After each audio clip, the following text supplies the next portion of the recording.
நீதிபதி ஜி.ஆர். சுவாமிநாதன் அவர்கள் இந்துத்வா சக்திகளுக்கு ஆதரவாகவும் மதச்சார்பின்மை கொள்கைக்கு விரோதமாகவும் செயல்படுவதை அவர் வழக்கமாக வைத்துக் கொண்டிருக்கிறார். இதற்கு ஏராளமான அவர் அளித்திருக்கிற தீர்ப்புகள், அவர் விவாதித்திருக்கிற வழக்குகள், இவையெல்லாம் ஏராளமான உதாரணங்கள் இருக்கிறது. ஆகவே ஒரு நீதிபதி என்பவர் பாரபட்சமில்லாமல் நடந்து கொள்ள வேண்டுமே தவிர ஒரு சாராருக்கு சாதகமாக நடந்து கொள்வது என்பது நீதித்துறைக்கு களங்கம் விளைவிக்கக்கூடிய செயல். ஆகவே நீதிபதியாக நீடிப்பதற்கு அவர் தகுதியற்றவர். ஆகவே அவரை பதவி நீக்கம் செய்ய வேண்டும் என்று மார்க்சிஸ்ட் கம்யூனிஸ்ட் கட்சியின் சார்பில் நாங்கள் வற்புறுத்தி இருக்கிறோம். இது சம்பந்தமாக முறையான புகாரை உச்சநீதிமன்ற தலைமை நீதிபதியிடம் அடுத்த ஒரு சில நாட்களில் நாங்கள் அளிக்க இருக்கிறோம். தமிழ்நாட்டை எப்படியாவது அவர்கள் வடநாட்டிலே ராமர் கோயிலை வைத்து எப்படி பிரச்சனை பண்ணாங்களோ அது மாதிரி இங்கேயும் சமய மோதல்களை ஏற்படுத்தி விட்டலாமா? பெரும்பான்மையினர் இந்துக்கள் தானே, அவர்களை கவர்ந்து விட்டால் எலெக்ஷனை நம்ம ஜெயிச்சிடலாம்.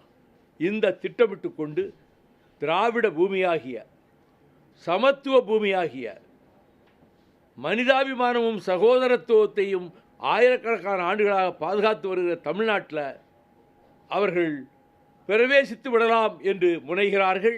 எத்தனை நூற்றாண்டுகளாக உள்ளூர் மக்கள் இஸ்லாமியர்களும் இந்துக்களும் பிணைந்து அண்ணன் தம்பிகளாக உறவுகளாக வாழ்ந்து கொண்டு வருகிறார்கள். அங்கே போயிட்டு நீ கலவரத்தை ஏற்படுத்த முயற்சினா உள்ளூர்காரங்க எப்படி எடுத்துக்குவாங்க? நேற்றுக்கு தீபம் ஏற்ற போனது யார்? உள்ளூர்கார் ஒருத்தரை சொல்லுங்க பார்ப்போம்.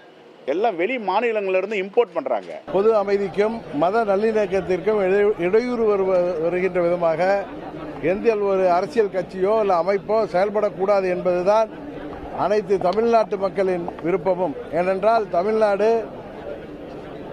ஜாதி மதங்களை எல்லாம் கடந்து இங்கே வாழ்கின்ற அனைவரும் எந்த ஒரு பேதமும் இன்றி சகோதர சகோதரிகளாக வாழ்ந்து கொண்டிருக்கின்றோம். அதில் மதத்தின் பெயராலோ ஜாதியின் பெயராலோ அல்லது திருவிழாக்களின் பெயராலோ எந்த ஒரு